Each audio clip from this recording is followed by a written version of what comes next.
শিক্ষার্থী বন্ধুরা এবং সকল ভিউয়ার্সদের এমবি পাঠশালায় স্বাগত জানাচ্ছি নতুন আরেকটি অনুচ্ছেদ রচনার ভিডিওতে।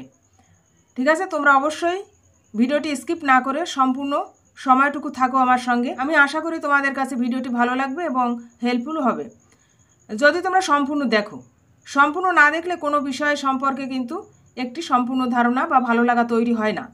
সে কারণে আমি তোমাদেরকে এই কথাটি বারবার বলে থাকি। আর ভিডিওটি যদি ভালো লাগে তোমাদের অবশ্যই চ্যানেলটি সাবস্ক্রাইব করে এমবি পাঠশালার একজন মূল্যবান সদস্য হয়ে যাও এবং যারা সাবস্ক্রাইব করেছে অলরেডি তাদেরকে অসংখ্য ধন্যবাদ জানাই। চলো শুরু করি। আজ দেখব আমরা একটি অনুচ্ছেদ রচনা বা জীবনী বিষয়ক একটি অনুচ্ছেদ, শিশু সাহিত্যিক লীলা মজুমদার। সূচনা। 20 শতকের প্রথমার্ধে আবির্ভূত বাংলা সাহিত্য সরণির বিশিষ্ট পথিকবর্গের মধ্যে বিশেষ একটি অবিস্মরণীয় নাম লীলা মজুমদার। সাহিত্যিক মহলে তিনি ব্যতিক্রম ধারার স্রষ্টা। তার পূর্বসূরি এবং সমকালীন লেখক লেখিকা বৃন্দের কলমে যখন উঠে এসেছে ইতিহাস কল্পনার এবং বর্ণময় জগৎ, তখন তিনি ভিন্ন পথ অবলম্বন করে সাহিত্য চর্চা শুরু করলেন। তিনি শিশুমন, প্রাচ্য ও পাশ্চাত্যের জীবনধারার যে সংঘাত তা তুলে ধরলেন তার লেখনীতে। বাংলা সাহিত্যের এক অমর শিশু সাহিত্যিক হলেন লীলা মজুমদার। তার লেখনীতে বাঙালির ছেলেবেলা যে জীবন্ত হয়ে ধরা দিয়েছে পাঠক হৃদয়ে। জন্ম পরিচয়। এই অসামান্য প্রতিভাবান শিশু সাহিত্যিক 1908 সালের 26শে ফেব্রুয়ারি কলকাতার রায় পরিবারে গড়পার রোডের বাড়িতে জন্মগ্রহণ করেন। তার পিতার নাম প্রমোদারঞ্জন রায় এবং মাতা সুরমা দেবী। তার পিতাও ছিলেন একজন শিশু সাহিত্যিক। তার লেখা একটি গল্প বনের কথা সন্দেশ পত্রিকায় ধারাবাহিকভাবে প্রকাশিত হয়। উপেন্দ্র কিশোর রায় চৌধুরী হলেন লীলা মজুমদারের কাকা। অন্যদিকে তিনি হলেন সুকুমার রায়ের খুড়তুতো বোন এবং কিংবদন্তি চিত্র পরিচালক সত্যজিৎ রায়ের পিসি ছিলেন লীলা মজুমদার। স্বাভাবিকভাবে বোঝাই যায় জন্মসূত্রেই লীলা মজুমদার পেয়েছিলেন লেখনী সত্তার সমস্ত গুণ। শৈশবকাল। শিশু সাহিত্যিক লীলা মজুমদারের বাল্যকাল কেটেছে খুবই মনোরম পরিবেশে। শিলংয়ের পাহাড় ঘেরা শান্ত পরিবেশে তিনি বাল্যকাল অতিবাহিত করেছেন। এখানে তাদের বাড়িটির নাম ছিল হাই উইন্ডস এবং তার স্কুল জীবন শুরু হয় শিলংয়ের লরেটো কনভেন্টে। পিতার বদলির চাকরির সুবাদে কলকাতায় চলে আসতে হয় লীলা মজুমদারকে। 12 বছর বয়সে কলকাতায় চলে এসে গড়পার রোডের উপেন্দ্র কিশোরের বাড়িতে থাকেন। শিক্ষা জীবন। শিলং থেকে কলকাতায় চলে এসে লীলা মজুমদার ভর্তি হন সেন্ট জন ডায়োসেশন স্কুলে। 1924 সালে এই স্কুল থেকে লীলা মজুমদার ম্যাট্রিকুলেশন পাশ করেন এবং তিনি মেয়েদের মধ্যে দ্বিতীয় স্থান অধিকার করেন। এই সময় কবি সুকুমার রায়ের মৃত্যুকে তার জীবনকে নাড়িয়ে দিয়েছিল, কারণ সুকুমার রায় ছিলেন তার কাছে ঈশ্বর তুল্য। এই সময় তার বয়স ছিল 15 বছর। এরপর তিনি কলকাতা বিশ্ববিদ্যালয় থেকে ইংরেজি সাহিত্যে স্নাতক হন। এই একই কলেজ থেকে তিনি স্নাতকোত্তরে প্রথম শ্রেণীতে প্রথম স্থান অধিকার করেন। সাহিত্য চর্চার সূচনা। শিলংয়ের নদী পাহাড় ঘেরা পরিবেশে বেড়ে ওঠার কারণেই ছোট থেকে নানা কল্পনা তার মাথায় চলাচল করত। শিলং পাহাড়ে বনের মধ্যে যখন হাওয়া দিত, সেই হাওয়ার শো শো শব্দ যেন কোনো গোপন কথা বলে দিচ্ছে বলে তিনি কল্পনা করতেন।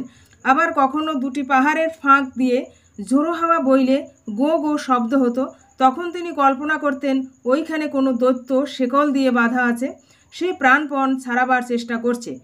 কেবলমাত্র শিলংয়ের বনবনানি নদী পাহাড় ঘেরা পরিবেশই নয়, তার বাড়ির সাহিত্য সমৃদ্ধ নক্ষত্র খচিত তারকাদের আলোক ছটাও তাকে লেখিকা হতে অনুপ্রাণিত করেছিল ভীষণভাবে। বিখ্যাত কবি সুকুমার রায়ের অনুপ্রেরণায় লেখা লীলা মজুমদারের প্রথম গল্প লক্ষ্মী ছেলে।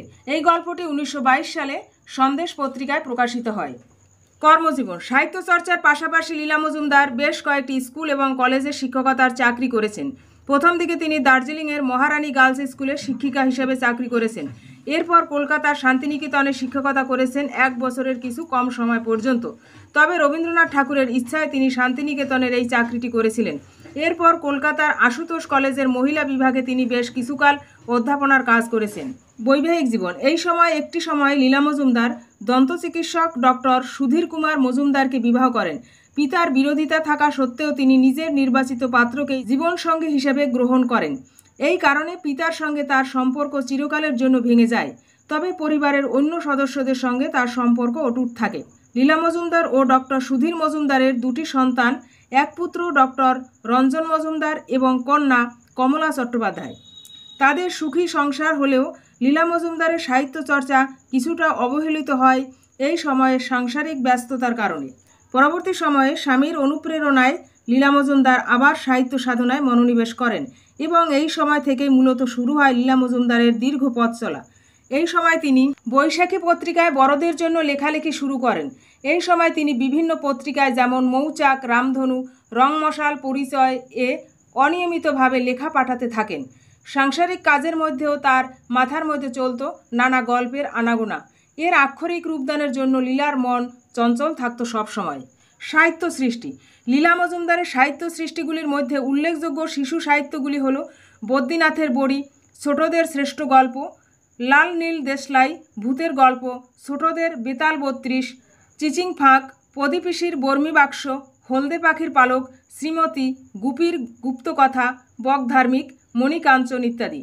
1961 সালে সত্যজিৎ রায়ের সন্দেশ পত্রিকা আবার শুরু করলে লীলা মজুমদার এই পত্রিকার সহ সম্পাদকের দায়িত্ব পালন করেন। সম্মাননা। এই ক্ষণজন্মা সাহিত্যিক লীলা মজুমদার অসংখ্য পুরস্কারে ভূষিত হয়েছেন। 1959 সালে বকবধ পালা নাটকটির জন্য তিনি সঙ্গীত নাটক একাডেমি পুরস্কারে ভূষিত হন। হলদে পাখির পালক উপন্যাস রচনার জন্য তিনি 1957 সালে স্টেট পুরস্কার ও শিশু সাহিত্য পুরস্কার পান। 1969 সালে আর কোনখানে আত্মজীবনীর জন্য রবীন্দ্র পুরস্কার লাভ করেন। এছাড়াও বিশ্বভারতী বিশ্ববিদ্যালয় থেকে তিনি দেশিকোত্তম উপাধি লাভ করেন। উপসংহার।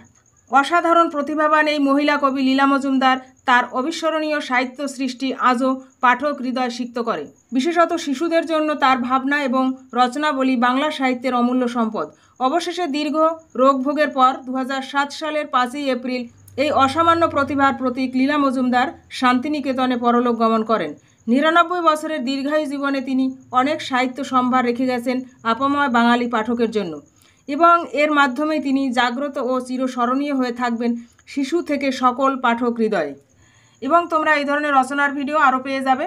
এই ভিডিও ডেসক্রিপশন ফলো করবে, সেখানে রচনা শেখার প্লেলিস্ট লিঙ্ক থাকবে।